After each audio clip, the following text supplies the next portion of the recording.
Yes, what's up tout le monde? Bienvenue au Dopamine Podcast. Aujourd'hui avec moi, j'ai un culturiste professionnel et entraîneur réputé dans le milieu au Québec, Francis Allard. Frank, merci d'être là aujourd'hui. Merci Phil, merci d'être là. Yes, je suis vraiment content. Puis il y a 2 semaines, j'ai accueilli Greg, qui est un de tes bons chums. Puis il me dit, faut que t'ailles Francis. Ça fait une couple de gars qui m'en parlent. Fait que quand on me dit ça 2, 3 fois, je me dis, ben, pourquoi pas? Greg, c'est comme mon père, c'est pour ça. Là. Oh ouais. C'est mon deuxième entraîneur que j'ai eu. Puis pourquoi je suis avec lui, là, c'est que j'ai un super bon entraîneur avant et tout ça, mais à un moment donné, tu tombes dans le OK, what's next, what's next. Puis là, il me poussait tout le temps à aller plus loin. Puis à me dire que j'étais bon, tout ça. Puis quand je suis allé voir Greg, il m'a dit écoute, on s'en va pas faire le national de même. Là. Il dit tu vas faire un relax de côté, tu vas tenir les rideaux en arrière. Il dit faut que tu fasses ça, ça, ça, ça. Il dit t'as du chemin à faire. J'ai fait oh, I love it. Fait que là, dans le fond, qu'est-ce que j'aime faire avec du monde du milieu qui sont professionnels ou des choses de même? Parce que souvent, le monde te connaît par rapport à qu'est-ce que tu es rendu maintenant. Fait que est-ce que tu peux nous parler un peu de ton parcours? Puis c'est pas où tu veux partir, là. De d'où tu as commencé dans le monde du fitness, puis où t'es venu l'idée d'être culturiste, dans le fond. Tout part à ma naissance. Hein. On commence un petit peu plus tard que ça. Écoute, dans le fond, moi, je suis du background vraiment des arts martiaux. Fait que j'ai fait des championnats du monde, des arts martiaux, chez les Honduras, faire la compétition. Fait que j'ai voyagé beaucoup, faire du combat, ce qui était vraiment ce que je tripais le plus. Puis, dans le fait qu'il faut que tu te battes, faut que tu ailles chercher un certain range de poids, ben l'entraînement est venu en ligne de compte aussi. Puis là, j'ai 16 ans, 16 ans à peu près, je m'en vais à mes premiers championnats du monde au Honduras. Puis, il faut que je prenne la masse musculaire, il faut que je prenne un peu de poids. Fait que mon coach m'a dit, ben là, il faudrait que tu fasses plus de gym. J'ai été, dans ce temps-là, à Trois-Rivières, au Hawaii Spa, qui n'existe plus. Puis j'avais un coach qui était un culturiste. J'ai été voir ce coach-là, puis il m'a coaché. J'ai vraiment trippé. J'ai découvert vraiment une passion là-dedans. Fait que quand j'ai fait mes compétitions, à un moment donné, j'ai dit, ça se fait-tu faire de l'entraînement de bodybuilding en même temps que de faire de l'entraînement pour la boxe? Il dit, plus ou moins, c'est pas la même type d'entraînement. On peut essayer de faire quelque chose. Fait que il m'a quand même intégré beaucoup de techniques d'entraînement de bodybuilding à travers ça. Puis moi, ce que je faisais, puis ça, c'est parce que je tripais sur l'aspect de pas juste t'entraîner, mais comment tu t'entraînes. Chaque entraînement que je faisais avec lui, je revenais chez nous, puis je prenais un paragraphe par exercice, puis j'écrivais tous les tips qu'il m'avait donnés. Recule tes épaules, fais ci, fais ça. Fait que moi, j'ai appris tout à l'inverse du monde. Je suis pas allé dans les cours, aller chercher la biomécanique. Je suis allé sur le terrain, puis j'ai appris à la vieille méthode. Ben, pas à la vieille méthode, mais j'ai appris, mettons, comme tu peux le faire sur le terrain. Puis après, j'ai été faire des cours.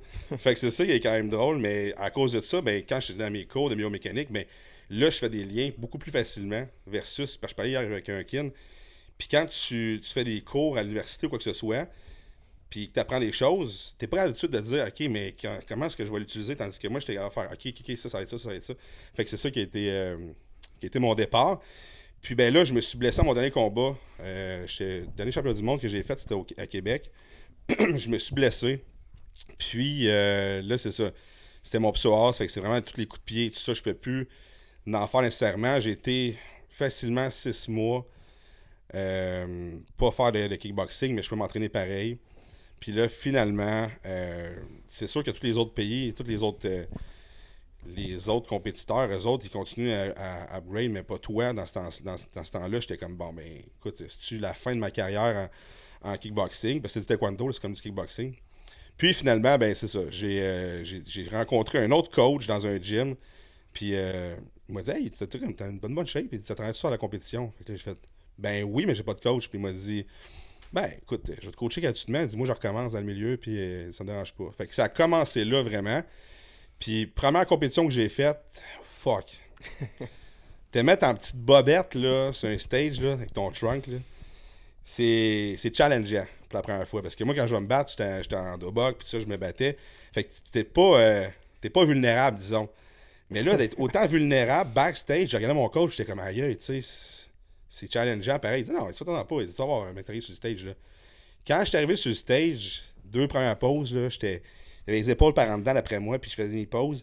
Puis là, un moment donné, quand j'ai entendu la foule qui a commencé à à crier. J'ai fait « Holy shit! » J'avais des frissons.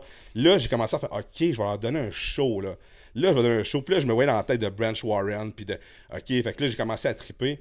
Puis quand je suis sorti du stage, je suis rentré backstage, j'ai fait « OK. » Genre, là, je tripe, là. Là, je pense que j'ai trouvé ma voix. Fait que c'est vraiment comme ça que j'ai commencé. Fait que là, à partir de là, puis c'est une de mes questions justement, fait que là, t'es amateur, tu sais. Fait que tu fais ton premier show. J'imagine qu'aujourd'hui, tu le regardes, t'es comme, ok, tu sais, j'étais peut-être pas autant en shape. Non, mais tu sais, non, mais tu vois le point. Mais moi, c'est quoi la plus grosse différence? Parce que je coach des jeunes à l'école secondaire, puis là, vers secondaire 5, ils s'en vont au cégep, ça me parle souvent de ça, là. Ça te parle de quoi?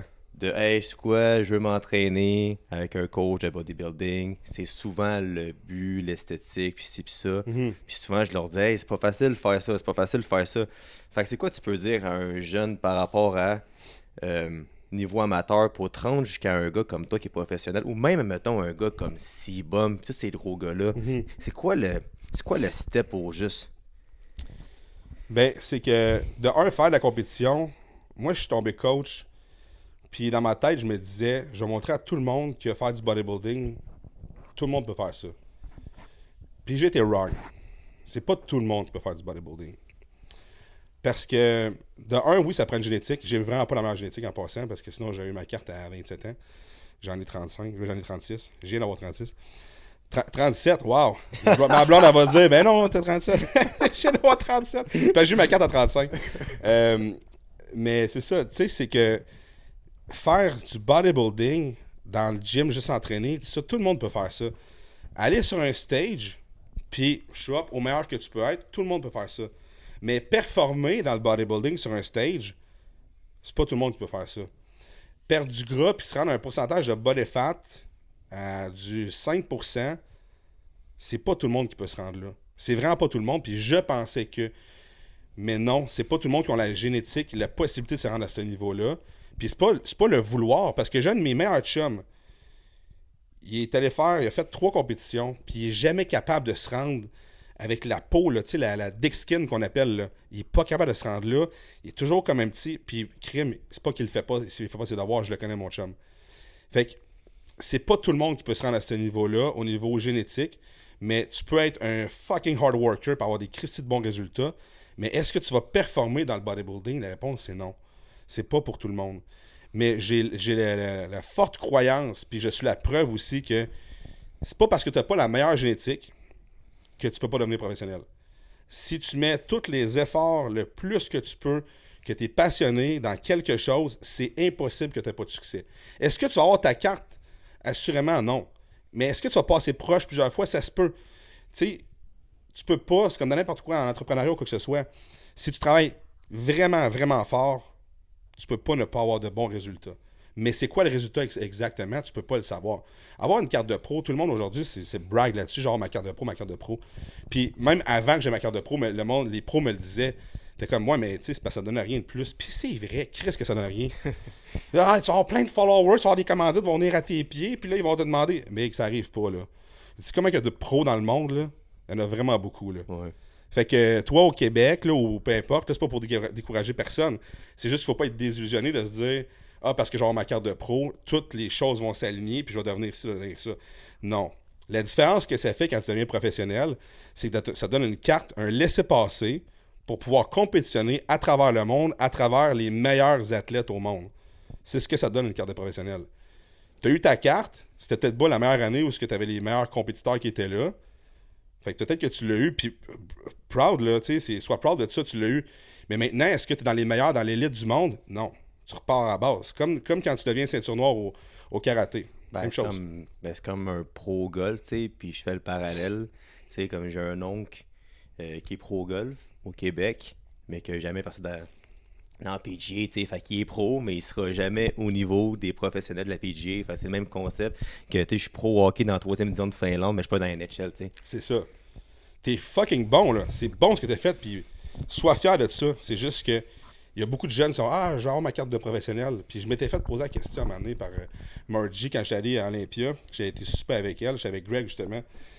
Puis elle m'a demandé « Pourquoi tu vas avoir ta carte de professionnel? » Puis quand tu te fais poser cette question-là, tu fais comme « Ben, parce que, tu sais, Ben, pour être, tu sais, juste parce que c'est cool, pour ma business à être bon, c'est vrai, pour le business, c'est bon quand même, c'est vrai.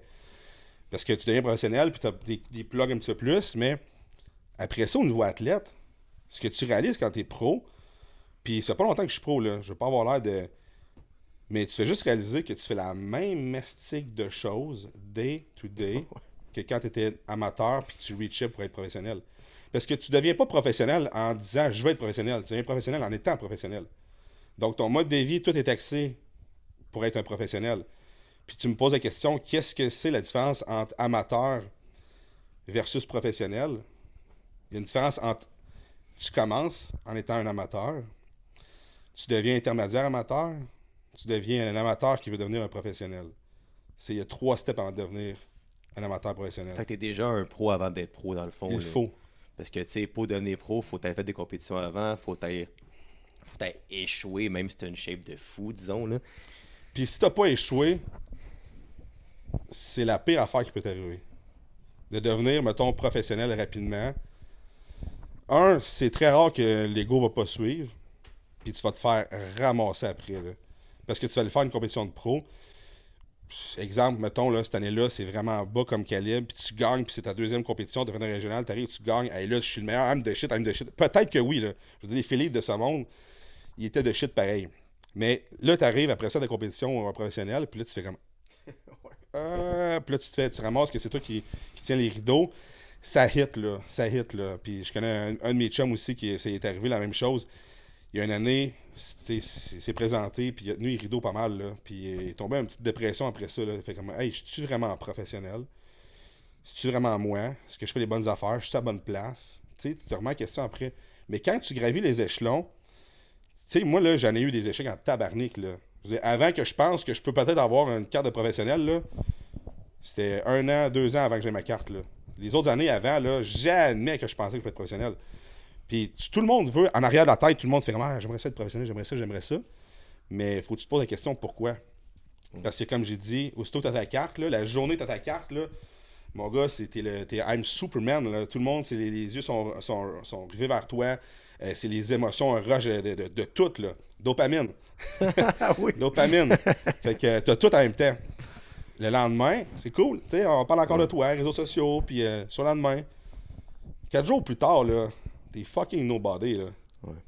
Puis là, t'es devant ton ordinateur, puis tu fais la même petit job que tu faisais avant. Faut que tu manges tes meals, tu t'en vas t'entraîner, tu pousses, tu fais la même affaire. Fait que ça revient que entre amateurs, pour vraiment close ça, là, entre amateurs qui veut devenir professionnel et professionnel, il n'y en a pas de différence. Il faut pas, à vrai dire, il faut pas qu'il y en ait. Puis quand tu deviens professionnel, le switch, qu'est-ce que ça fait quand tu deviens professionnel? L'année passée, ce qui est arrivé, c'est que j'allais faire ma première compétition professionnelle. Tu rencontres du monde qui sont professionnels. Tu vois c'est quoi l'élite du professionnel. Puis là, tu as comme plus d'exemples, puis tu le vois et tu commences à beaucoup plus croire en toi. Avant que je fasse ma première compétition professionnelle, j'étais pas professionnel dans ma tête. Je me suis dit, j'ai eu une carte qui me donne le titre, mais tant aussi longtemps que je ne vais pas me mesurer contre des professionnels, je sais pas je suis où. Si je tiens un rideau pendant 6 shows en ligne, là, je veux dire, je suis pas professionnel. Là. Mais si je réussis à compétitionner et à me classer parmi les meilleurs, OK, là, je peux me dire que je suis professionnel, puis je peux me dire que c'est mon travail. Fait que tant aussi longtemps que j'ai pas été faire ma première compétition, j'avais pas ce mindset-là. Puis je te jure, quand je suis sorti du stage à Toronto, ma première compétition, les trainings étaient meilleurs, tout était meilleur. Puis j'ai regardé les gars, qu'est-ce qu'ils faisaient. Tu sais, on suit tout sur Instagram. C'est ça qui est cool aussi. Quand tu deviens pro, ben, tu as plus de reach avec les professionnels. On dit toujours que les cinq personnes qui nous entourent, on est la somme de ça. J'ai défait la côte totale, là, mais you know what I mean. On l'a compris. Mais c'est ça, pareil, c'est que là, tu deviens avoir un cercle qui est beaucoup plus l'élite. Donc, ça t'aide beaucoup. Tu poses des questions, puis là, tu vois le monde aller tout day. Tu sais, moi, j'en ai un Cody Robot, là. C'était un contender pour moi, là, mais on s'entend super bien. Puis je le vois, il est tout le temps au Dragon's Den à Vegas. Puis je suis comme, OK, ça me challenge, là. Je me dis, pourquoi moi, je suis pas à Vegas? Puis pourquoi je suis pas en train de m'entraîner aux États? Puis, tu sais, je me dis, OK, j'ai des croûtes à manger. Faut que je fasse plus, je prouve plus. J'ai vois qui font plus de contenu, qui mettent plus de leur entraînement. Il faut que je le fasse plus. C'est tout ça, quand tu deviens professionnel, que ton identité switch vraiment. Je suis professionnel, qu'est-ce que je dois faire de plus pour être pas juste professionnel, pour être l'élite du. Fait que c'est tout ça que ça t'amène à penser. Yes, tout le monde, je prends juste quelques instants pour parler de notre commanditaire Shop Santé. Shop Santé, c'est la meilleure chaîne de magasins de suppléments au Québec. Alors, si tu veux un petit rabais de 10% sur le magasin en ligne, Dopamine avec 2i. Et en plus, ils ont des très beaux produits québécois. Alors, ça vaut la peine. On retourne sur le podcast. Puis moi, je viens à un point, c'est la passion. Parce que j'ai vécu le même type de situation. Puis je suis pas un pro dans rien dans la vie, là, mais j'ai fait un marathon. Mhm. Et puis moi, puis tu sais, moi j'ai commencé avec un demi, deux demi, un marathon, fait mon marathon. Puis après, je me disais, hey, c'est quoi? Je vais faire un ultra un jour, je vais faire un Ironman, je vais faire ça, je vais faire ça. Mais c'est pas facile parce que une prep, c'est tough. C'est 16 semaines, faut que tu cours des 12, des 15, des 26, des 28. Fait que je viens à ça pour dire que pour toi, mettons, que toute ta vie, tu sais, de bodybuilder, tu veux te rendre jusqu'à être pro, est-ce que le surlendemain, 3-4 jours après, tu t'es dit, OK, j'aime réellement ça, faire ça, parce que là, je veux continuer à bien manger, je veux continuer à m'entraîner. Tu sais, c'est quoi le mindset par rapport à tu as atteint le but que tout le monde veut atteindre, puis qu'est-ce qui s'en vient après, genre? Mhm. C'est une bonne question. Quand tu tombes, c'est comme dans n'importe quoi. C'est une infinite game. Ouais, c'est ça. C'est pas, c'est pas, j'ai atteint. Il y en a certains que ça peut être ça. Puis c'est correct. Mais j'en entends des fois qui font, ah, moi, je veux juste avoir ma carte. Mais pour moi, c'est pas un signe de passion. C'est pas un Il faut que tu signe de. continues après, t'es pro, fait que faut que tu prouves que t'es Ben, encore là, tu sais. c'est parce que je te relate ça. Si j'avais pas ma carte pro aujourd'hui, là, aujourd'hui, je serais en prep pour aller faire Toronto Pro Qualifier encore une fois. Parce que j'aime tellement ce que je fais, c'est tellement en moi, ça me définit. Le bodybuilding me définit. Fait que si, quand tu atteins un certain niveau, tu dis comme I'm done. Si c'est pas l'aspect santé, c'est pas l'aspect blessure ou quoi que ce soit qui te freine, si c'est juste, moi je veux juste atteindre ça. Selon moi, c'est comme un peu un influenceur. Si tu vas avoir ça pour avoir un titre. Dans le fond, tu as ton titre. That's cool. C'est comme, je vais prendre un Lambo, mais je la loue tout le temps pour montrer aux autres que I'm the shit. Mais t'as-tu vraiment de Lambo? T'en Ouais. hontes-tu vraiment? Tu sais, c'est un peu le même principe. Là, maintenant, moi, je suis professionnel. Tout ce que je me dis, c'est. Moi, je m'en fous, honnêtement. Là. En ce moment, là, I'm living the dream. Je vais juste faire le plus de compé que je peux. Et je vois ça d'un autre œil aussi. Je me dis, hey, je peux me promener dans le monde pour aller faire des compétitions, rencontrer d'autres mondes. Puis je peux en faire plus qu'une par année. Parce que les Pro Qualifiers en bodybuilding, il y en a deux. Il y a le Toronto Pro Qualifier puis le National. Avant, il y a le Vancouver aussi. Fait qu'il y en a trois. Là, tu as trois compétitions que tu peux faire dans l'année, mais si ça ne fit pas dans tes dates trop avec ton travail ou peu importe, là, tu en élimines un autre. Finalement, tu en fais juste une par année. Mais professionnel, tu peux faire, OK, je m'en vais à Amsterdam, après ça, je m'en vais au Portugal. Après ça, je fais. Fait que là, tu fais un trajet. Fait que ta prep, c'est beaucoup plus facile de te setuper tes choses, puis tu peux en faire bien plus. Tu sais, si dans le bodybuilding, tu treats juste un goal, t'aimes pas vraiment le stage. Parce qu'il y a du monde qui aime pas être sur le stage. Il aime le journey. Le journey pour s'en aller Ouais. vers le stage. Moi, ce que j'aime, c'est tout. La journey, les challenges, les struggles que tu as, puis après ça, la difficulté que ça a, ça amène toute une valeur à la journée que tu es sur le stage. Puis sur le stage, fuck, c'est ma L'extase. place, là, c'est l'extase, c'est ma journée. Je veux dire, tu peux pas être malheureux la veille de ta compétition, la journée de ta compétition. Si t'es malheureux, t'es pas à bonne place. Fait que la personne qui dit, moi, je veux juste atteindre ça, moi, ce que j'ai à dire, c'est t'es pas passionné autant que les vrais passionnés qui font du bodybuilding toute leur vie. Là. Moi, j'ai deux questions à une. Euh, premièrement, dans une prep pour te rendre à la compétition, c'est quoi la chose pour toi qui est la plus facile de faire? Puis c'est quoi la chose la plus difficile? Puis ma deuxième question, la veille, c'est quoi ton mindset? Comment tu te sens, genre? OK, fait que le plus difficile, le plus facile, t'as dit. Ouais. Le plus facile. Le plus facile dans une prep, il n'y a rien de facile. Aïe aïe, le plus facile, je te dirais, c'est de manger tes repas. Ou le moins dur, mettons. Le moins dur, c'est juste de manger tes repas. Tu sais, ça va être la réponse la plus banale que je peux donner, c'est de juste manger tes repas. Parce que, Chris, t'es veux tes repas. C'est le plus facile. Le plus dur, par exemple, c'est de s'entraîner, fatigué, affamé, puis de devoir donner ton 100% pareil. Ça, c'est le plus dur. Puis ton cardio le matin ou le soir, 45 minutes par jour, ça, c'est... C'est pas si dur que ça, parce que c'est pas ça qui te demande un gros Ouais. effort. c'est dur, là. C'est parce que tout est dur. Fait que c'est comme. Tout est le fun, tout est dur, tout est. Tu comprends? Mais le plus difficile, c'est vraiment ton entraînement parce que là, il faut que tu lèves des charges. Tu trouves ça difficile, t'es fatigué, t'as pas envie d'être là, là. Il y a des journées où j'ai pas envie d'être au gym, là. Tu sais, le monde qui dit que. Tu sais, ce que tu vois pas, là, c'est. Ce qu'on met là, sur les réseaux sociaux, là, c'est 10% là, de ce que tu vis. Tu sais, ce que tu vois pas, c'est les moments où ce que. Chris, t'as pas le goût d'aller au gym, t'es exhausted, tu ferais juste dormir, là. Tu aurais juste le goût de dormir, d'aller t'écraser sur le divan. Mais tu peux pas le faire parce que, un, faut que tu travailles, parce qu'il faut que tu payes ton bodybuilding. Deux, faut être entraîné, parce que si tu t'entraînes pas, ben, t'en auras pas de résultat. Puis en plus, faut pas juste que tu te rendes au gym, parce que c'est bien beau aller au gym, mais il faut que tu pousses. Ah, faut que tu fasses ça. Ça, c'est les choses les plus dures. Puis on les voit pas, les moments où tu es comme, hey, pourquoi je fais ça? Et ça arrive, ça. Même si n'importe qui, là, c'est Chris Bumstead, il le dit dans ses speeches aussi. Mais il y a des moments où tu trouves ça tellement dur, tu es comme, pourquoi je m'inflige ça? Pourquoi quand il y a un struggle qui arrive, puis que c'est comme, tu vois ça là, t'es. Ouais. Mais à la longue, plus que ça va, plus que le switch a des clics de te dire comme, ben, tu le sais pourquoi tu fais ça. Tu le sais. Ça, quand tu vas être après ta prep, tu vas en rire. Plus que tu as struggle, plus que c'est difficile pendant ta prep, plus que ton off-season est tellement facile. Les petits obstacles que tu vis dans ta prep sont gros. Les gros obstacles sont encore plus gros. Fait que quand tu arrives dans ton off-season, ben, c'est super facile. Là, tu as dit que ton deuxième entraîneur, c'est le gars Ulysse qui est venu ici. Vous voulez voir ça, c'est un très bel épisode. Puis tu dis que c'est comme ton deuxième père. Peux-tu nous parler de Greg, puis aussi de comment son concept de pousser, disons, là, son plus 5, son plus Ouais. 5. Qu'est-ce que Greg t'a appris, puis qu'est-ce que tu peux retenir peut-être avec lui là-dedans? Là? Ouais. Ben, ce que j'ai appris, c'est que le bodybuilding, c'est l'intensité, c'est du hard work. C'est ça que Greg m'a transmis. Je veux dire, j'ai été m'entraîner avec Chris. Je vais dire Chris Aceto, c'est pas Chris Aceto. Chris, voyons, il n'aimerait pas ça. The Real Deal. Chris Cormier.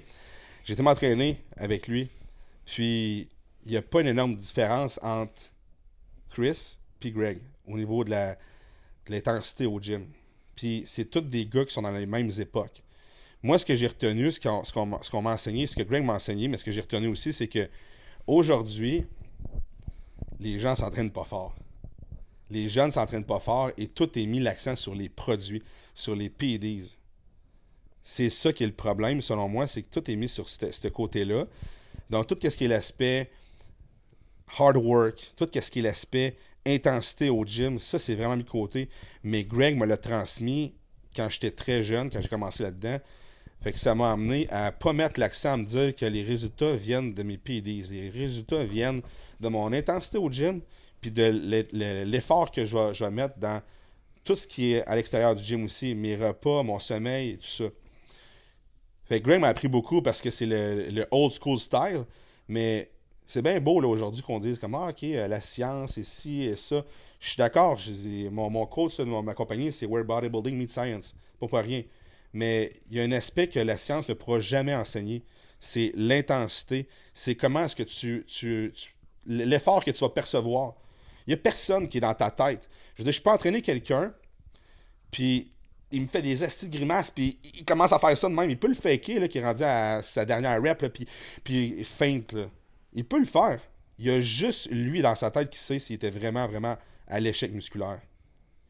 Puis quand tu entraînes quelqu'un, tu vas le voir justement si la personne, elle se donne vraiment 100% dans ses workouts. Quand moi, je le fais quand j'entraîne quelqu'un.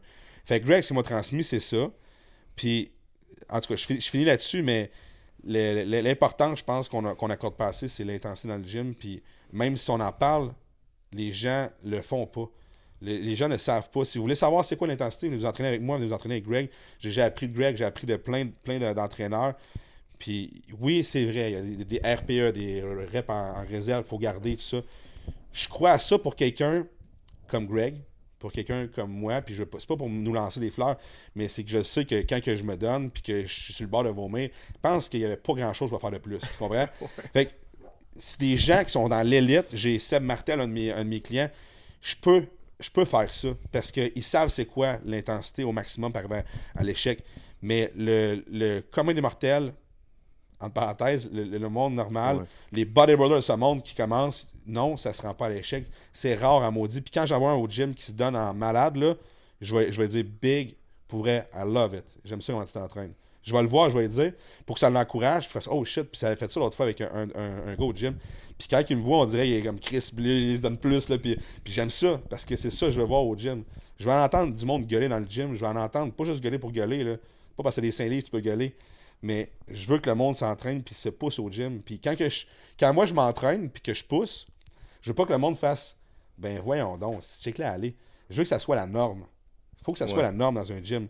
Puis là, t'as tout le temps. Moi, je parle à des bodybuilders par du monde de performance. Ça, t'as tout le temps quelqu'un qui va me dire ben oui, mais là, c'est pas tout le monde qui va donner Monsieur Olympia. J'ai pas dit que c'est tout le monde qui faut s'entraîner de même. Je te parle si tu veux performer, puis si tu veux faire du bodybuilding, t'es meilleur dans le bodybuilding.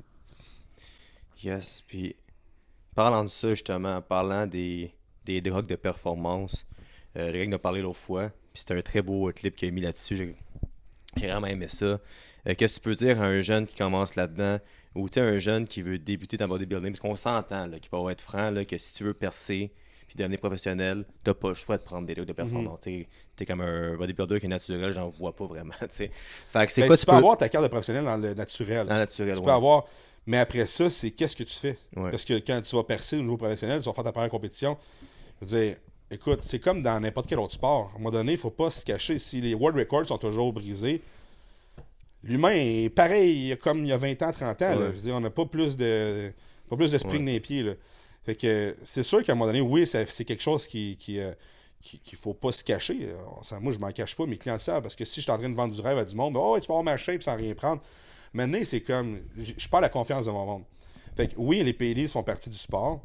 Par contre, quelqu'un qui commence, quelqu'un qui veut faire sa première compétition, je conseille fortement de faire ça au naturel. De le faire naturel. De voir c'est quoi. Parce que, comme que Greg a dit, je reprends ses mots, un coup que tu ouvres la boîte de Pandore, est très difficile à refermer. Je connais très peu de gens qui ont réussi à refermer la boîte de Pandore. Fait que c'est pour ça que, rendu à un certain niveau, quelqu'un qui commence, qui dit, moi j'aimerais ça faire des PEDs, là c'est, OK, pourquoi? C'est quoi tes objectifs? À long terme, connais-tu les effets secondaires? À court et moyen long terme, parce qu'il y en a. Sinon, tout le monde serait sur les PEDs. Là. Tout le monde serait sur les drogues de performance s'il n'y avait pas d'effet négatif. Fait que c'est vraiment d'être vraiment conscient de ça. Puis tu sais, si je veux aller plus deep là-dedans, quand tu es rendu à prendre, quand tu commences, tu es rendu à prendre des affaires comme du trend et des affaires de même, je veux dire, tu es tellement trop loin. Là. Si tu savais ce que les professionnels font, à un moment donné, c'est pas des gros dosages de trend d'affaires de même. C'est comme on dirait, c'est revenu à la mode. Je vois ça, puis ça me tue parce que c'est banalisé, puis ça ne devrait pas être banalisé. C'est quelque chose qu'on est conscient, mais on ne devrait pas faire mettre trop l'emphase là-dessus parce que ça l'amène, justement d'en parler par le banalisant, ça amène les gens à penser que c'est ça qui est le bodybuilding. Et aujourd'hui, le monde écoute, là, puis le monde ne connaisse pas ça, ben on va dire, gars, encore, il en parle encore de ça. Mais c'est que si tu m'interviewais, mettons, là, puis que je suis Usain Bolt, on n'aurait jamais parlé de ça. On n'aurait jamais parlé de ça. Pourtant, Chris, ça en fait quand même partie. Tour de France, là, tu parles avec un gars de cycliste, là, jamais on aurait parlé de ça, tu parles pas de PO, là, voyons donc. Fait que c'est pour ça que je trouve, c'est une chose que je trouve plate, c'est que l'accent est mis beaucoup là-dessus.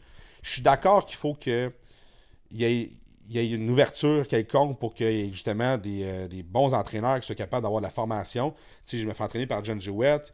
Il y a des connaissances à aller chercher là-dedans parce que ça fait partie du sport.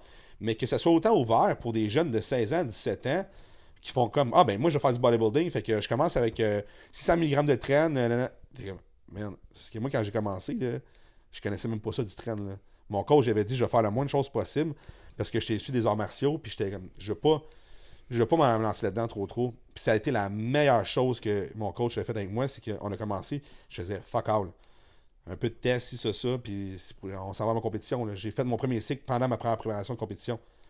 Fait que ça, pour quelqu'un jeune, ce serait juste de dire, écoute, là, comme que Greg a dit, fais attention, parce que quand tu rouvres la boîte, là, elle ne se referme pas.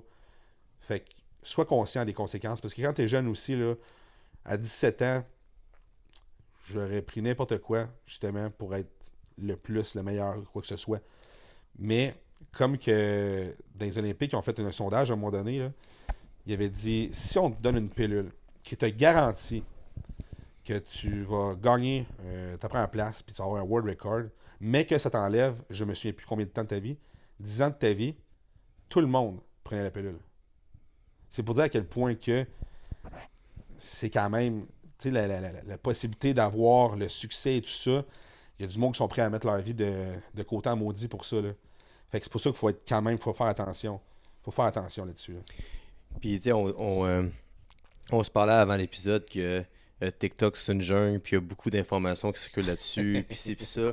Puis, tu sais, quand on parle de drogue dopante, tu sais, t'es là, t'en parles, puis tu conscientises le monde. Ça, c'est correct d'être transparent, puis de dire, gars, c'est quoi, j'ai cette shape-là, mais j'ai pas le choix d'en faire parce que je suis dans ce milieu-là. Mais qu'est-ce que tu penses des plus jeunes que le message passe moins bien, on dirait. Ils vont comme présenter les choses en disant, hey, moi, je fais telle affaire. Alors, qu'est-ce que tu penses de quelqu'un qui fait comme s'il promouvoit pas les produits, mais qui le fait? Genre? Hypocrisie. Perte de confiance. Je dis quelqu'un qui, clairement, mais il y a une chose, par exemple, là, je mets un bémol là-dessus. Il y a toujours un bémol. Tu peux être un entraîneur, puis faire des produits, puis ne pas promouvoir, ne pas faire pareil comme de quoi que, hey, je suis un produit que tu peux atteindre. Tu peux faire tes PDs, puis être coach, puis pas nécessairement vouloir trop en parler. Mais par exemple, j'ai un problème avec quand on te pose des questions, puis que tu me dis pas la vérité. Si je te demande, est-ce que si je vais atteindre, mettons, telle shape, puis là, tu me montres sur TikTok, est-ce que je peux atteindre ça naturel? Puis là, le gars, tu vois clairement qu'il est sûrement pas naturel, là. Puis tu lui dis, pour toi, avoir un bénéfice d'avoir ces clients-là plus longtemps, tu dis oui. C'est de la grosse hypocrisie, c'est un manque de transparence, un manque de. Pas de un manque de confiance, un mec qui se réalise. Un manque de respect aussi. Un manque de respect. Oh, ouais. Tout ça, c'est dans la même ligne. Fait que je trouve que quelqu'un qui fait des PEDs, ça le regarde lui. Si moi, j'entraîne pas personne, je fais des PEDs, si quelqu'un me pose des questions, c'est pas de tes affaires. Je veux dire, Usain Bolt, là, si on lui pose des questions, il dira jamais, ben oui, je fais 300 mg de cidre. Il dira pas ça. Et c'est correct, là. C'est correct. C'est pas tout le monde qu'il faut connaître ta vie personnelle, ton petit jardin secret. Par contre, si tu es un entraîneur puis que tu promouvois la shape, puis qu'on te pose des questions, j'ai un peu de misère à dire non, moi, j'en prends pas. Au début, tu sais, j'étais comme plus, ben écoute, là, tu sais, fais un plus un, je le disais en the side, j'ai comme fait un plus un, tu sais, c'est sûr que je suis pas là pour te vendre du rêve. Je disais pas comme oui, je fais des PEDs, nanana, mais je faisais voir comme, écoute, tu sais, si tu me poses la question, là, tu sais, j'ai de façon plus respectueuse, parce que des fois, je trouve ça un peu irrespectueux. Quand je suis au gym, puis quelqu'un me demande comme, hey, toi, t'es-tu naturel? Tu sais, c'est comme, moi, la réponse que je réponds maintenant, c'est, si t'avais Usain Bolt devant toi, Usain Bolt, en tout cas, je fais un gros hashtag dessus aujourd'hui. Si t'étais Usain Bolt aujourd'hui, là, puis tu le vois, là, quelle est la première question que tu vas lui poser? Est-ce que t'es naturel ou pas? Non. La première question que tu devrais poser, c'est comme, hey, ça fait combien de temps que tu fais ça? Qu'est-ce que tu manges? Qu'est-ce que c'est dans ton entraînement? C'est des questions que tu devrais poser pour savoir, comment que je peux atteindre ce physique-là. Et ça prouve encore plus le point que c'est ben trop banalisé aujourd'hui. Parce que le kid qui a 15 ans, 16 ans, qui vient de poser ces questions-là, il est crissement au courant que ça existe les PDs, puis il veut savoir quoi prendre. Versus moi, quand je m'entraînais, puis j'avais 15-16 ans, j'ai regardé un Flex Magazine, je savais même pas que Sylvester Stallone se piquait. Tu sais, je veux dire, si je l'ai su quand Sylvester Stallone s'est fait pogner aux douanes à un moment donné, puis ça a sorti des nouvelles, j'ai fait, hein, mon rêve d'enfant, j'étais comme, ah! Mais tu sais, c'est ça pareil. Fait que, je pense que j'ai dévié un peu de ta question, mais. Non, mais tu sais, comme disons quelqu'un là, comme Mike Tursman, ok? C'est qui Mike Tursman? Même pas. Ok, mais Mike Tursman, c'est un influenceur anglais qui vit à Dubaï. Ok. Puis, tu vas voir après, là, méga belle shape, mais tu le vois qui prend de quoi, tu sais, avant de dire que son mode de vie, puis tu sais, il y a une chaîne YouTube, puis... Ben, comme Mike Warren. C'est ça, mais lui, là, encore aujourd'hui, il va dire à tout le monde, I'm natty, mais il y a 1,5 million de followers, que peut-être 800 000 à 900 000 jeunes en bas de 25 ans qui regardent ça, puis qui veulent être comme lui. Ben, tu sais, je veux dire, oui, tu sais, t'es un entraîneur, t'en fais tes affaires à toi, je comprends, mais quelqu'un qui a 1,5 million de personnes qui le suivent, me semble que tu devrais être honnête maintenant un peu, non? Je suis comme un peu mitigé. Plus Ouais. qu'on en parle, plus que j'ai comme deux points de vue. Peut-être que ça va défaire ce que j'ai dit un peu tantôt, mais plus que j'y pense, quelqu'un qui a 1,5 million qui dit qu'il est natty avec sa shape, ben peut-être que ça a un effet positif aussi, c'est de montrer comme, hey, moi, je m'entraîne fort, puis voici pourquoi j'ai ça. Ça peut inspirer des jeunes à justement comme, hey, je vais pousser. Comme Sylvester Stallone, dans le temps, ne disait pas qu'il était sur le stock, puis on le voyait, puis hey, dans Rocky IV, Stick dans Shed, en train de le faire. Tu sais, on le voyait, puis c'était le travail fort qu'il mettait de l'avant.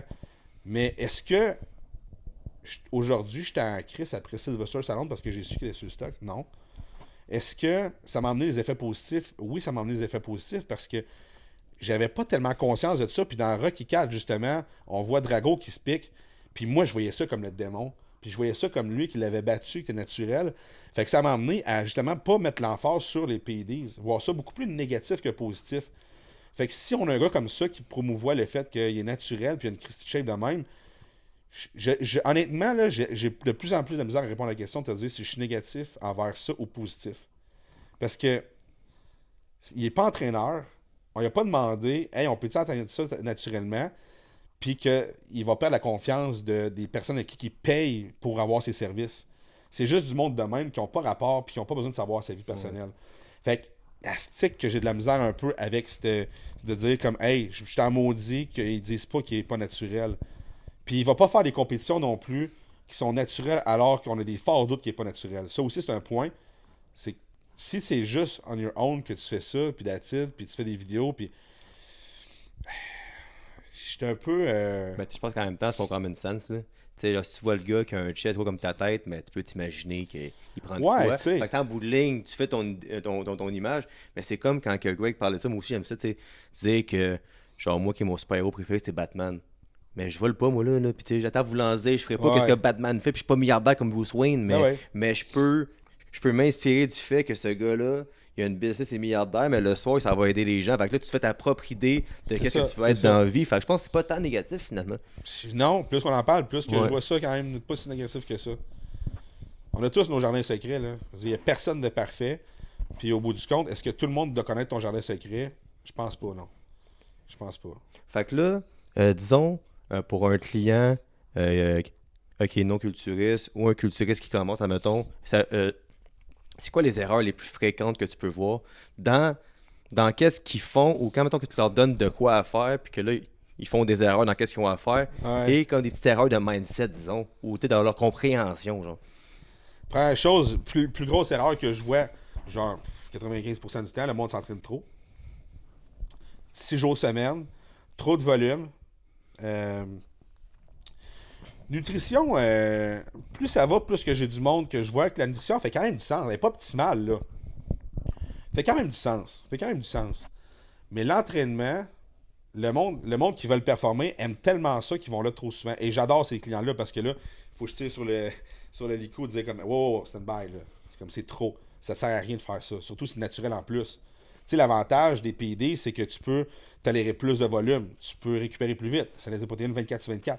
Mais quelqu'un est naturel, faut faire attention, là. Je dis pas de pas s'entraîner fort pour pas être intense. Je dis de pas faire ça 7 jours semaine. J'en ai, c'est 7 jours semaine. Et ce que je vois, c'est des personnes qui n'ont pas beaucoup de résultats, sont en shape, mais juste en shape. Ils progressent pas parce qu'ils ont atteint le maximum qu'ils pouvaient atteindre. Leur corps n'est pas capable de récupérer et de prendre le dessus. Donc, trop d'entraînement, pas assez de repos. Le sommeil, là, ça, je répète, le sommeil. J'ai-tu dit sommeil? Oui. Je pense que j'ai dit sommeil. Sérieux, là, quand que j'étais jeune, je me faisais dire ça, puis j'étais comme, ta gueule, là, genre le sommeil, là. J'ai 25 ans, donc. Ouais, mais tu sais, je me disais, ça, là, c'est le genre de gars qui prend bien du stock, là, qui va me dire que c'est si important le sommeil. OK, je le répète une autre fois. Le sommeil, là, c'est ce qui est vraiment le plus mis de côté. Sommeil, après ça, c'est justement trop d'entraînement, de volume d'entraînement, de fréquence d'entraînement, pas assez de repos. Fait que tout ça, on va parler de récupération. Les gens récupèrent pas assez. Dans un monde ultra stressant, ultra, justement, drainant, fait que c'est la récupération qui est le plus gros problème de la progression du monde. Une question que j'ai pas posée à Greg et à aucun entraîneur depuis le début, puis que depuis que je commençais par Shop Santé, le podcast, je reçois des produits, des pilules, puis des pilules, puis des pilules, puis je les essaye, puis tu sais, genre je sais qu'est-ce que je veux faire avec ça, puis que je m'informe là-dessus aussi. Toi, mettons, c'est quoi ton stack idéal de suppléments dans une journée? Matin, pré ou post-workout, puis jusqu'au soir, mettons. T'as un peu prendre une petite gorgée. Parce qu'il y en a quand même beaucoup maintenant. Là, j'ai-tu pris une petite gorgée? Je laisse. Mon stack, dans le fond, c'est la base. Parce qu'il n'y a pas de supplément, il y a pas de supplément magique, OK? Il y a des suppléments pour aider certaines problématiques. Si tu n'as pas de problématique, tout va bien, je veux dire, on réduit le nombre de suppléments que tu as besoin. Quand quelqu'un, justement, est stressé, manque de récupération, la tête tourne le soir, tout ça, il y a des choses qu'on peut aller regarder. Quelqu'un, la ashwagandha, du magnésium, du mind mag, justement, la TP, si quelqu'un est tout en train de penser, soit de se coucher, il y a des choses. Mais c'est toujours un estique de plaster à un moment donné. Pourquoi tu prends des probiotiques? Je veux dire, une femme qui n'a pas, au niveau de l'équilibre du pH vaginal ou quoi que ce soit, qui n'a pas de problème ou quoi que ce soit, pourquoi tu prends des probiotiques? Pourquoi est-ce que tu es obligé de prendre des enzymes digestives tout le temps? Pourquoi? Il faut se poser la question. S'il y a quelque chose qui fonctionne pas bien, puis qu'on te dit, écoute, on va regarder avant, on va pallier, on va faire des tests, on va enlever un aliment. Après ça, on va le réintégrer, on va faire des tests comme ça. C'est ce qui devrait être fait. Mais souvent, c'est que les coachs, par manque de connaissances, vont juste dire, ah, t'as un problème là, on va donner ça. T'as un problème là, on va donner ça. Mais il n'est pas adressé le problème. Moi, j'ai toujours la même image du gros baril d'eau avec un trou. Puis le gars prend un duct tape, puis il fait juste ça de même. Puis là, c'est comme ça, c'est le supplément. Mais dans pas long, le trou, il va. Ouais. Fait que c'est juste une patch tout le temps. Fait que c'est toujours, à la base, il est où le problème? Puis même affaire, le monde font des PEDs, si je mets ça de ce côté-là, c'est que là, ils vont faire des tests sanguins, puis ça c'est élevé, on va prendre ça. Ça c'est élevé, on va prendre ça. Mais attends, Big, là, c'est que ton corps, là, c'est une machine à adaptation. Ton corps veut juste tout le temps s'adapter. Fait que s'il y a quelque chose qui hausse, il n'y a pas juste ça qui hausse. Il y a une raison pourquoi que ça aussi, ça l'a haussé, puis ça aussi, ça l'a haussé. Donc, est-ce que c'est parce que, justement, tu fais de l'apnée du sommeil, que ta testostérone a baissé, que ton estradiol, elle a peut-être augmenté, peut-être que tu as d'autres marqueurs ici là, qui sont fucked up, là, juste à cause de ça. C'est peut-être à cause de ça, mais on ne l'a pas adressé parce qu'on a juste regardé tes tests sanguins. On a dit, OK, on va prendre l'estradiol, hop, on va faire un TRT. Je donne un exemple de même, là, on va faire un TRT, on va faire. Ouais, mais attends une minute, là. Le problème à base, il n'est pas réglé. Fait que c'est ça qu'il faut regarder tout le temps, c'est qu'est-ce que je peux regarder pour aller à la base. Et après ça, si, mettons, quelqu'un qui me dit, écoute, là, je travaille, je suis stressé, j'ai ci, j'ai ça, je peux pas lui dire, dors plus. Ouais, mais là, en ce moment, je peux pas. Là, tu peux faire des choses pour aider, mais la problématique numéro un, c'est que Chris, ça dort pas, elle est stressée tout le temps. Mais il y a du monde qui ont des phases, j'entraîne des entrepreneurs, il y a des phases, des périodes où ils n'ont pas le choix, là. Tu peux pas juste se dire, ben là, fais ci. Ouais, mais en ce moment, je suis pas capable. Fait que là, un supplément, je trouve, est une bonne chose. Il y a des trucs comme, tu sais, un flamme control, ATP, des choses qu'une personne qui a beaucoup d'inflammation, ben oui, ça peut être quelque chose à donner en supplément. Mais après ça, est-ce qu'elle est obligée de se supplémenter à l'année comme ça? Ça se peut qu'il y a des choses que oui. Et il y a un champ d'expertise à un moment donné où les coachs, je trouve qu'ils vont trop loin. Moi, là, des personnes qui ont des maladies, des trucs comme ça, là, des problèmes de santé beaucoup trop élevés, je dis, je ne suis pas un expert là-dedans, là, je vais aller référer. Il y a Mathieu Bouchard, il y a Mélodie Contobonin, il y a du Qu'on monde. salue aussi. Qui sont venus ici. Mais je vais leur faire des passes à la palette, je vais leur dire, écoute, Ouais. ça, là, c'est hors de mon champ d'expertise. Je vais poser des questions si je peux faire de quoi, mais sinon, si je vois que c'est trop. Je suis pas un professionnel pour ça. Moi, je suis préparateur physique au niveau du bodybuilding, performance dans le gym. Ça, c'est ma tasse de thé. Je ne vais pas entraîner un powerlifter, là. Fait que pour revenir au supplément. Pour revenir au supplément, ben, la base des suppléments, selon moi, ça va être une multivitamine. Multivitamine, c'est comme tu es en Formule 1, tu es en BMW M3, tu performes. Donc, ça prend pas la même essence que quelqu'un qui sont conduits à Toyota Yaris et ça va du point A au point B. Parce que le monde va dire, j'ai pas besoin de multivitamine, je mange bien. Tu as raison. Tu fais rien aussi. Mais quelqu'un qui fait quelque chose de sa vie, qui performe, a besoin d'avoir du gaz 94, du gaz d'avion. Fait que là, ça prend une multivitamine. Après ça, au niveau de l'inflammation, toutes ces choses-là, un oméga 3. Magnésium, tout le monde est défaillant en magnésium. Si tu as des problèmes au niveau de ton calcium, le magnésium va aider aussi à replénish tes réserves de calcium. Donc, magnésium. Vitamine D, au niveau au Québec, c'est l'hiver, tout ça, tout le monde. Tu sais, ce que je dis là, honnêtement, c'est tellement pas du nouveau, là. Mais vitamine D. Vitamine C va aider aussi à baisser ton cortisol, ça. Qu'est-ce que je vais conseiller aussi? J'ai créatine. Créatine, c'est la base.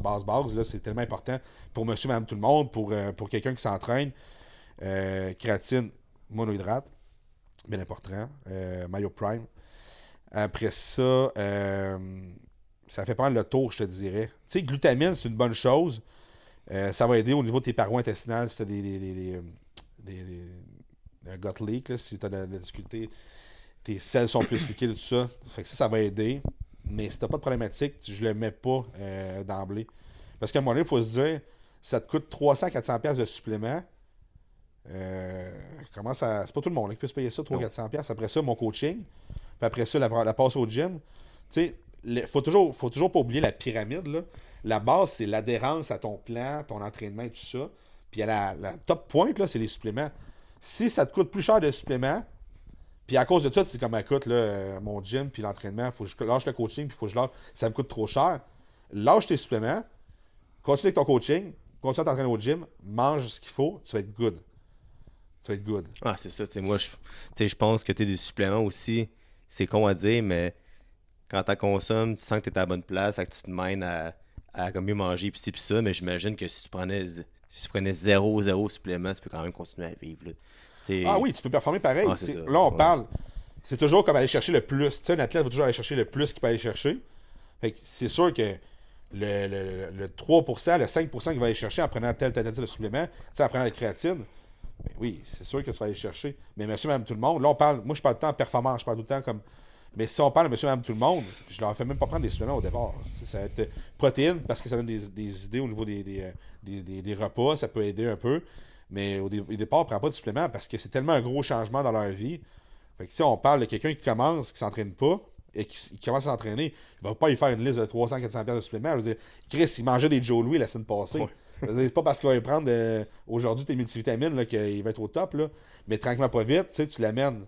Fait que tu prends quelqu'un de débutant, très très débutant, ben c'est juste, tu ajoutes des choses, c'est comme des blocs Lego que tu rajoutes pour faire la maison.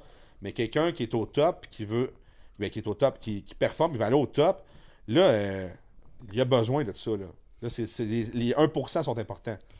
Puis tu sais, je pense que j'ai posé cette question-là à Simon Lacasse, c'est une couple d'épisodes. Quelqu'un qui vient te voir, ou juste comme quelqu'un qui est vraiment comme, qui est hors de shape, que ça y va mal, puis se dit là, je vais me prendre en main. C'est quoi la première chose que cette personne-là doit faire? S'entraîner. Tu rentres dans le gym, tu sais pas quelle machine tu t'entraînes, tu fais juste bouger. Non, mais c'est ça pareil. Oui, ben Oh, oui, ouais. va faire des machines qui sont guidées. Mais c'est sûr que prendre des choses, peut-être ça, tu me dis qu'est-ce que moi je vais faire.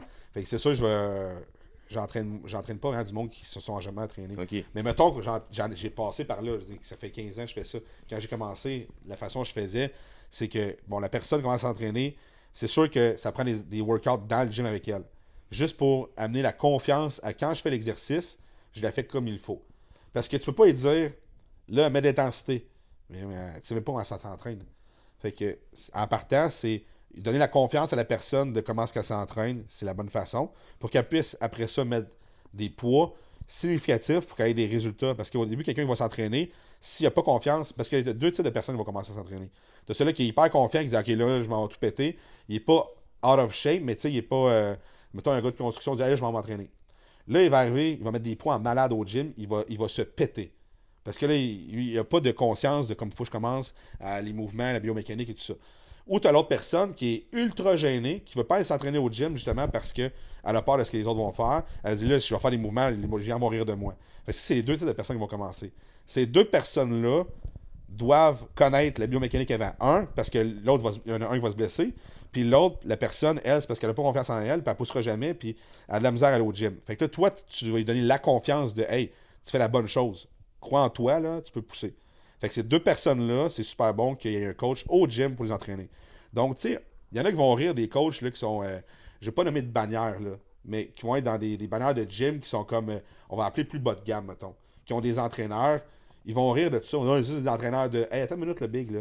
Parce que moi, leur job, j'ai pas envie de la faire. Parce que je suis rendu à un niveau où ça me tente pas de prendre quelqu'un puis d'y montrer comment faire, je sais pas, des mollets, ou comment faire. Ça me tente pas. Je veux prendre du monde de performance. Fait que la personne qui est au gym dans ces bannières-là, c'est la meilleure place où un débutant peut commencer, c'est d'aller voir quelqu'un qui coûte pas nécessairement super cher, mais qui va donner les grosses bases des mouvements pour te donner ta confiance. Ça, c'est la première étape. Après ça, le fait de t'entraîner va te donner faim, d'avoir une base de nutrition. Parce que là, le monde, ce qu'ils font, c'est qu'ils vont tout couper leurs glucides, puis on le sait, là, on dirait, moi, je vois juste ça, là. Fait que d'avoir une petite base de nutrition, t'as pas besoin de tout changer, là. Une base de nutrition, prioriser les glucides, parce que le monde met trop ça de côté. Si tu manges 3500 calories de marde, va pas donner 1500 calories de bons calories, la personne va avoir des cravings, elle va capoter. Moi, ce que je fais, c'est 3500 calories de merde, 3500 calories de bonne bouffe. La personne, là, pas capable de finir ses repas. Elle prendra pas une livre, là. C'est 3500 calories, 3500 calories. Je veux dire, c'est un calcul mathématique. On augmente sa dépense énergétique parce qu'on n'en faisait pas. Puis on lui donne le même nombre de calories qu'elle mangeait, mais en bon calories, avec plus de fibres, plus de ci, plus de ça. La personne est comme, hey, je prends à manger. Fait que là, tranquillement, pas vite, elle a pas de. Ben, first, elle a pas de craving. Elle va dropper un peu de Elle va tranquillement. dropper un peu de poids. Elle va perdre l'inflammation. Parce qu'au début, c'est pas c'est de l'inflammation que la personne va perdre à cause de tout ce qu'elle a mangé comme merde. Puis là, après ça, tranquillement, pas vite, tu baisses les calories. Puis le monde répond super bien à ça. Fait que.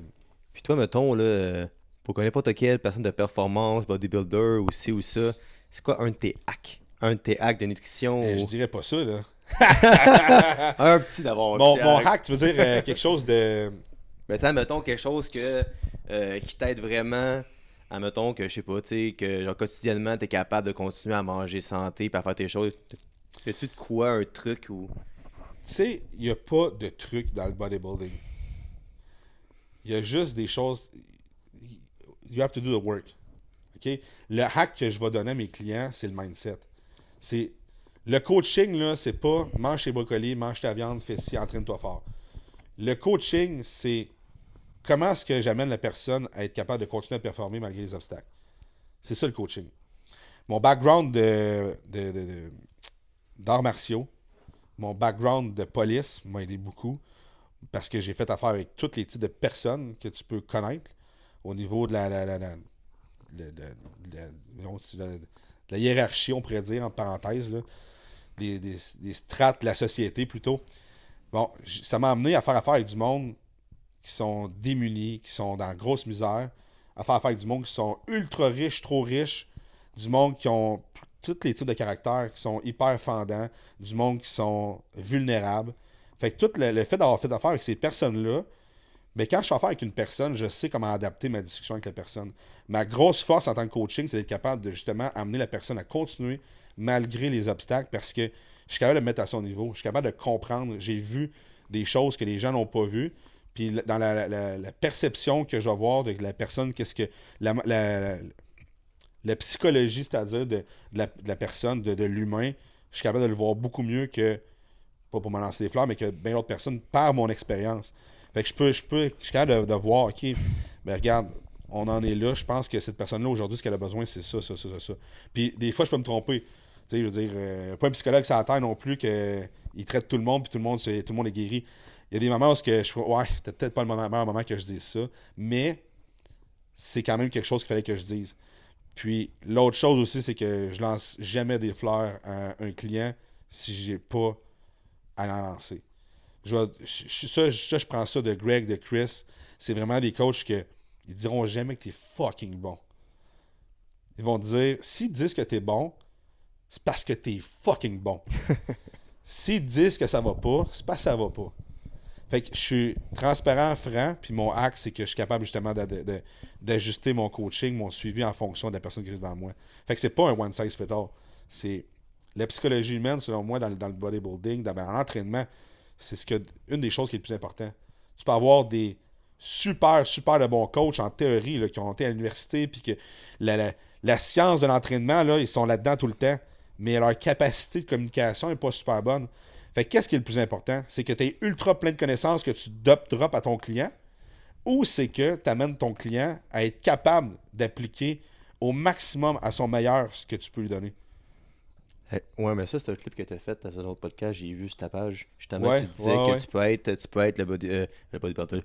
Non, Tu peux être le coach le meilleur au monde, mais si t'es pas capable de motiver ton client, ça change rien. ça change rien. Mais non, c'est tellement vrai. Tu as du monde. Tu sais, avec l'expérience à un moment donné, c'est qu'il y a beaucoup de monde qui sont. Puis quand tu commences, puis c'est correct d'être ultra axé sur la science, puis ultra axé sur comme les méthodologies de travail. Mais à un moment donné, c'est qu'il vient un temps où ce que tu comprends que c'est pas tout, là. Ce qui va faire que ton client va progresser, c'est comment est-ce que toi, tu vas être capable d'y véhiculer ce qu'il a besoin de savoir. Fait que moi, je suis beaucoup dans l'enseignement. Je dis pas, OK, fais ça, go, on se revoit. Je vais expliquer, OK, là, on fait ça parce qu'on a ça à faire, on a ça à faire. Puis mes coachs, parce que j'ai une équipe de coaching, mes coachs, c'est la même chose. C'est ce que je leur enseigne de toujours véhiculer parce que si tu me dis, faut qu'on s'en aille à Québec, on va aller à Québec, là. Mais si tu me dis, Big, on s'en va à Québec, Philippe, Jay Cutler sont là, on va rouler 160. Tu sais, tu comprends la Ouais. différence, et là, la motivation pour m'en aller au point A au point B, du point A au point B est différente. Fait que si je sais pas pourquoi je m'en vais, moi y aller, mais ça se peut que j'arrête au dépanneur, ça se peut que j'arrête à telle place. On va coucher ici demain, on va passer demain. Mais c'est pas pareil, là. Ça va être long, ça va être plus long, puis ça se peut qu'à un moment donné, je fais hey, finalement, si il y a une tempête, là, fuck off, là, big, on retourne d'abord, là, on me tente pas. Pourquoi on va à Québec, esti, là? Fait que je vais canceller, je vais revenir chez nous. Mais si je sais vraiment que Phil et Jay sont là, Ah, c'est pas pareil. ah, j'y vais, là, big, je vais graver les tempêtes, là. Tu comprends? C'est Ouais. vraiment ça. La psychologie humaine est très importante. Là, j'ai une question plus personnelle pour toi. Tu sais, comme moi, mettons, puis tu sais, j'en parle plus vraiment sur le podcast, mais tu sais, que j'ai un passé d'alcool, puis ces choses-là. Ça va Yep. faire 1000 jours bientôt que je suis sobre. Félicitations, Merci beaucoup, merci beaucoup. 1000 Puis, jours. J'ai une question pour toi. ouais. Comment tu vis ça aujourd'hui? Ben, c'est ça, justement. Ça va à ma question. Moi, je me suis rendu compte, tu sais, j'ai commencé ma business au Planet Fitness à être entraîneur, moi aussi, blablabla, il y a environ un peu plus que 1000 jours, tu sais. Puis j'ai réalisé que le fitness me tient en vie. D'aller au gym, d'aider Ouais. mon prochain, d'aider les jeunes. Puis j'ai même du monde qui sont même pas mes clients, qui viennent me conter leurs affaires. Puis je vais jamais pousser quelqu'un à venir vers moi. Puis je les écoute pareil parce que c'est qu'est-ce que j'aime faire. Fait que moi, dans le fond, qu'est-ce qui me tient en vie, c'est réellement ça, le fitness, le bien-être, puis d'aider mon prochain. Tu sais, comme pour moi, c'est une priorité, tu sais. Pour toi, dans ton quotidien, ton day-to-day, qu'est-ce qui te tient en vie? Dire, comme qu'est-ce que le fitness t'apporte vraiment, genre? Ben, tu sais, ça va être très cliché, mais le bodybuilding m'a amené la détermination, la structure, la persévérance, la résilience. En gros, je te dirais que c'est ça, parce que c'est toutes des choses que tu n'apprends pas sur les bancs d'école, que tu peux apprendre dans d'autres sports, par contre, que tu peux apprendre dans d'autres sports. Dans le football, c'est des choses que tu vas apprendre. Euh, la patience beaucoup, parce que c'est toujours des sacrifices d'aujourd'hui pour des résultats de demain. C'est toujours de dire, je mangerai pas ça parce que ça m'apporte rien. Fait que c'est toujours c'est du goal driven tout le temps. Puis c'est chaque chose que tu fais au day-to-day a un impact sur le lendemain. Est-ce que ça vaut la peine que, quand j'ai commencé, ça vaut-tu la peine, mes chums m'appellent, puis oh, on prend juste une bière. Mais elle m'apporte quoi, cette asti de bière-là? Chaque chose que je vais faire, elle m'apporte quoi? Je veux dire, as-tu déjà pogné une bonne décision quand tu étais bien chaud avec des chums? Jamais. J'ai jamais entendu ça. Quelqu'un qui a closé un deal, ben, hey, on était chaud comme des ronds de poil, puis amen, on a fait un esti deal. On a closé un deal 3 millions. Non, j'ai jamais entendu ça. Fait que j'ai jamais vu un entrepreneur qui se met bien chaud puis qui a des bons résultats. J'ai jamais vu quelqu'un prendre des bonnes décisions sous l'alcool. J'ai jamais vu quelqu'un prendre des bonnes décisions pour pousser ça plus loin de façon émotive. Jamais que tu prends des bonnes décisions de façon émotive. Quand tu vas te cheater sur ta diète, c'est les émotions qui vont être là. J'ai envie de manger ça parce que ça va me donner un rush de dopamine. J'aime ça le plugger. Mais c'est pour ça, tu sais, c'est toujours le plaisir d'aujourd'hui, c'est des émotions. Pense toujours à qu'est-ce que je fais aujourd'hui pour que ça m'amène dans mon objectif.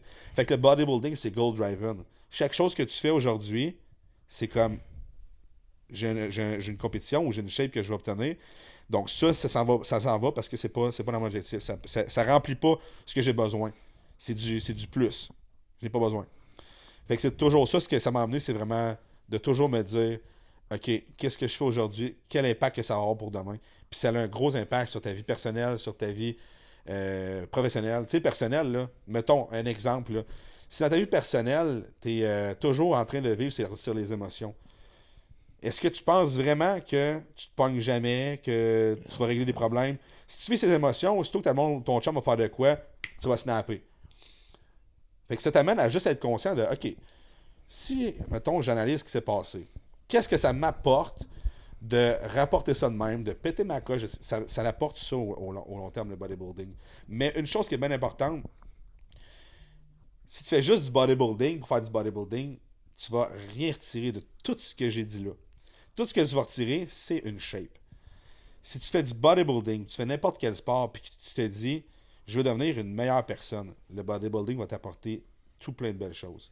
Mais il faut que tu veuilles. Il ne faut pas que tu sois fermé, il faut que tu sois ouvert. Quand je suis allé voir Chris Cormier, quand je suis allé voir Eric Dilero à Californie, j'étais arrivé là, puis j'étais fermé dans ma façon de travailler. Puis là-bas, j'ai réalisé, j'ai fait comme fuck, je suis cave. Parce que Eric m'avait fait faire, je pense que c'est 32 sets de dos. J'avais le dos pompé bien raide, il m'a fini ça avec du deadlift. Puis j'étais comme, c'est bien cave. Mais je me suis dit, Big, ça t'a coûté 350$ US pour 1 heure. Tu sais, sois donc ouvert et regarde donc qu'est-ce que tu peux retirer de ça. Fait que ça m'a juste amené à me dire, OK, bon, mais quand que je m'en vais quelque part, il faut que je reste ouvert. Mais c'est dans n'importe quoi que tu vas faire. Il faut que tu demeures ouvert, puis si t'es fermé, tu vas rester la même petite personne day to day. Yes, merci mon gars. Tout le planning que j'ai finalement pas regardé. Ah, c'est tout rentré, qu'est-ce que je voulais qu'on parle. Puis je suis vraiment content que tu sois venu aujourd'hui, puis ça Vas-y. fit avec mon podcast. Puis tu parlais à la fin, puis ça vient que je pense mes 4 années d'invités, c'est ça, c'est la passion qui prône avant tout.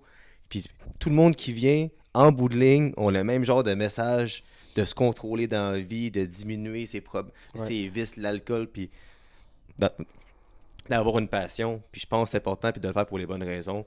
Fait que merci d'être là. Mais moi, je vais rajouter quelque Oui, chose. vas-y. Si tu... Yes, mais tu sais, dans le fond, je te coupe un peu, là, mais au niveau de la passion, il y a souvent du monde qui vont dire comme tu sais, il faut que tu fasses ta passion pour être heureux dans la vie, peut-être une passion, puis ouais, je veux vivre ma passion comme ça, tu sais, la vie va être belle, puis mais le monde oublie tellement que la passion, c'est une chose, mais c'est pas parce que tu vas faire une passion, que tu vas faire quelque chose que tu tripes, que tu n'auras pas de downside là-dedans, que tu n'auras pas des choses que tu n'aimes pas. Je veux dire, vivre ta passion, là, tout le monde qui est dans le business, qui font de leur passion un travail, il y a tellement d'affaires que tu es comme, hey, ça me fait chier, tu n'as pas envie de faire ça, pas envie de faire ça. Mais que ce soit dans le bodybuilding, dans l'entraînement, c'est la même chose aussi. Si tu es passionné par ça, il y a bien des affaires que tu vas faire que tu n'auras pas le goût pareil. Fait que c'est pas parce que tu as une passion que tout est beau, il y a des arcs-en-ciel et tout ça. C'est pas parce que tu vis de ta passion qu'il y a des arcs-en-ciel. Je veux dire, dans mon day-to-day, il y a des affaires que j'aime pas, là, que ça me tente pas de faire ça. Mais comme que Alex Hormozy a déjà dit dans une de ses vidéos, chaque chose que tu fais, mettons, tu es dans ta passion, dans l'entraînement, dans le bodybuilding, les choses que tu veux pas faire, à vrai dire, tu devrais toujours comme les face-in. Tu devrais toujours te tourner la tête vers ça, faire ça en premier, parce que c'est ça des fois qui va te faire débloquer sur des choses. Fait que là, on parlait des trucs comme du sommeil, ces affaires-là, mais c'est des affaires plates du bodybuilding, le day-to-day, de faire tes étirements, de faire ta mobilité. Hey, c'est-tu pas plate? C'est-tu pas des affaires plates? Mais quand tu commences, la massothérapie, je veux dire, c'est quand même le fun de se faire masser, là, mais c'est toutes des affaires que quand tu commences, que tu vois pas ça nécessairement comme important, puis tu mets ça de côté, tu mets ça de côté, jusqu'au moment où que tu sois blessé, que tu es ici, que tu es ça, puis tu es dans l'obligation de te mettre de faire ça. Mais si tu avais fait ça dès le départ, tu ne serais même pas blessé, tu n'aurais pas arrêté ton entraînement, tu n'aurais pas. Fait qu'aujourd'hui, ben moi, j'en suis là, c'est que je me dis, OK, il faut vraiment que je fasse. Faut que je fasse mes étirements, il faut que je fasse ma mobilité. Mes abdos, c'est le monde qui font pas leurs abdos. Là. Puis là, ils se ramassent sur un stage, puis les abdos plats, ils sont bien comme, mais pas d'abdos. Il faut que tu en fasses, c'est des choses qu'il faut pas te mettre de côté. Le foutu leg day, faut que tu apprécies à vivre Ah, dans c'est la le best, douleur. le leg day, j'adore ça, ouais. Mais il faut que ça soit ça. Ouais. À vrai dire, il faut que tu aies une relation d'amour-haine. Tu sais, quand j'ai commencé les leg days, là, j'étais là, c'est 2 jours avant, je me prépare, je suis comme, si, je vais m'entraîner à faire mes leg days. Mais à la longue, il faut que ça devienne quelque chose que tu fais comme, oh shit. Puis plus que tu vas faire quelque chose que tu t'aimes pas, plus que tu vas commencer à l'aimer. Plus que tu vas commencer à l'apprécier. Parce qu'il y a des résultats qui vont venir de tout ça. Aujourd'hui, j'aimais pas faire la mobilité. Aujourd'hui, je fais la mobilité, puis je suis comme, je sais qu'à cause que je fais ça, hey, j'ai pas de douleur dans les épaules quand je fais du double press, quand je fais ci, je fais ça. Ça m'apporte tellement de bénéfices. Fait que c'est plus. Tu sais, c'est ça la passion, là. Je fais un wrap-up, là. Mais faut quand même, dans tout ça, il faut regarder les choses qui sont pas plaisantes, puis faut le faire ça. Là. Ben là, je voulais rapper, mais j'ai une petite question avant de terminer. Même 2 petites questions avant de terminer. De penser à ça, parce que j'ai pas parlé de ça avec aucune personne qui est venue qui fait du bodybuilding. Le posing. Ouais. Oh, c'est bon ça. J'aime Tu ça. peux juste nous dire vite vite le posing, la difficulté, parce que ça a Ouais. l'air que c'est pas facile de faire ça. Non, c'est pas facile. C'est de l'art. Tu sais, c'est bon que tu poses cette question-là parce que le bodybuilding, s'entraîner dans un gym, puis la nutrition, c'est une chose. Mais si t'es pas capable de mettre en valeur ta shape sur un stage, tu vas perdre. Moi, j'ai gagné plusieurs compétitions juste parce que mon posing était bon versus d'autres personnes qui le pratiquaient pas. Tu voyais qu'ils étaient vraiment en valeur. Des gars plus gros que moi, plus en shape, qui ont perdu contre moi à cause de ça. Fait que le posing, c'est tellement difficile parce que si je fais un double bicep, là, je suis même sur stage, là. Je dis, ça paraît que t'as pas pratiqué. Ça paraît que t'es pas en contrôle de ton corps. Donc, tu vas perdre énormément de points. Si tu fais un beau double bicep puis t'es capable de maintenir, puis que ça paraisse pas que tu tu forces à malade, ben à vrai dire, tu forces pas malade, tu forces à 70% autour de ton maximum. Tu es de hold la pause longtemps. Puis dans le bodybuilding, quand tu es rendu à un certain niveau, ce qu'ils vont faire, quand tu as des personnes devant toi, c'est contrôle de ton waist, c'est tout ça. Mais c'est quelle personne, quand c'est super serré, quelle personne qui va feindre en premier? Qui va lâcher en premier? Ok, c'est ça, ok. Fait que c'est rendu à la fin, quand ça pose, à un moment donné, t'es comme, c'est très, très serré.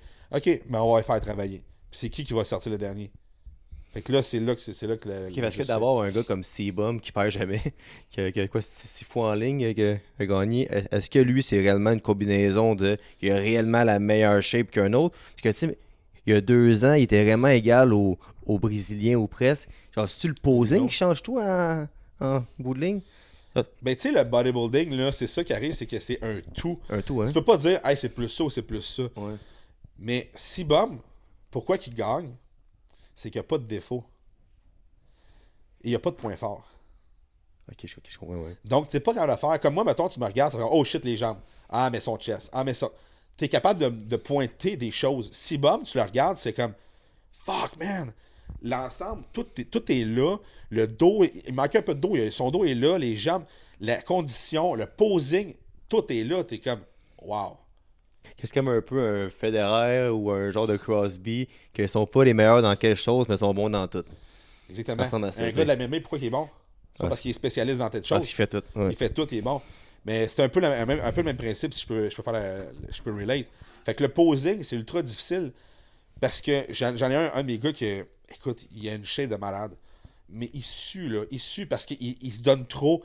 Il se donne trop. Il est pas capable de juste comme hold un 70%. Puis on voit pas la différence entre 70% et 100%. 100%, c'est comme quand tu faisais un press, là. Puis ton 70%, c'est entre les deux, c'est contraction, que tout est là, on voit tout, ce qu'on a besoin de voir, et on voit pas moins de choses que si tu étais en train de forcer à 100%. Tu as un contrôle de ton waist, tu as un contrôle de tout. Tu sais, quand tu fais une pause, là, contracter tous tes muscles, c'est facile. Mais toutes les contracter de bonne façon pour que tu sors tes hanches vers l'arrière, parce que si on sort tes hanches vers l'arrière, on va avoir plus de temps dans tes quads. Quand tu fais ton posing de dos, ben là, il faut que tu sortes ton fessier vers l'arrière pour qu'on voit ton lombaire. Mais quand tu préposes, il faut que tu pousses ton fessier vers l'avant, tu fais une extension de ta hanche. Donc, à ce moment-là, on va voir les stries de tes fesses. Puis quand tu vas poser, en même temps, il y a plein de détails. Fait que ça, le posing, c'est vraiment un art. Puis c'est propre à chaque personne. C'est dans le coaching de posing, parce que j'en fais. Tu sais, moi, j'ai ma façon de poser. Mais il ne faut pas que j'enseigne ma façon à moi directement à tout le monde. Parce que tout le monde va poser comme moi. Mais on a toute notre signature. Si quelqu'un a fait un posing avec une personne, c'est sûr qu'il va avoir un petit peu sa signature. Fait que ça prend ta signature, mais dans le corps de cette personne-là. C'est quoi la sienne? Ma signature, Ouais. ben c'est pas une signature qui peut dire, ah, moi, c'est de même. Mais j'ai des Mais petites c'est pas un choses. move, disons, c'est vraiment comme ta manière de. Non, de c'est ma faire. manière que je vais poser, il y a des Ok, petites ok, affaires ok. que je vais changer, des transitions, la façon que je vais faire. Tu sais que ça c'est moi. Selon moi, c'est que ça sort mieux. Mais sur un physique d'une personne, des fois, j'ai apporté ma petite signature un peu, je suis comme, oh shit, non, ça c'est pas bon. Tu sais, c'est quand même touché, faut que tu le vois, la personne. Faut que tu. C'est comme de la biomécanique. Ben, à vrai dire, le posing, c'est de la biomécanique. Quelqu'un qui est bon en biomécanique, qui connaît le fonctionnement, qui sait que s'il baisse sa scap vers le bas, ça active son lat, ben quand il va faire un lat spread, puis qu'il les épaules vers le haut, tu fais juste dire, active, baisse ta scap, pouf, ça va sortir. Fait que plus que tu as une connaissance de la biomécanique, plus que tu vas être bon dans le posing. C'est super intéressant ça. Parce que j'avais jamais posé la question à personne qui ici qui sont venus pour ça. Puis non, c'est super intéressant. Puis j'imagine que ça, t'en parles des heures si tu veux. Ah, on peut en parler encore. Oui, je suis parti, là. Fait qu'une dernière question. T'as-tu un conseil à donner? Puis je sais que t'es fort sur le mindset.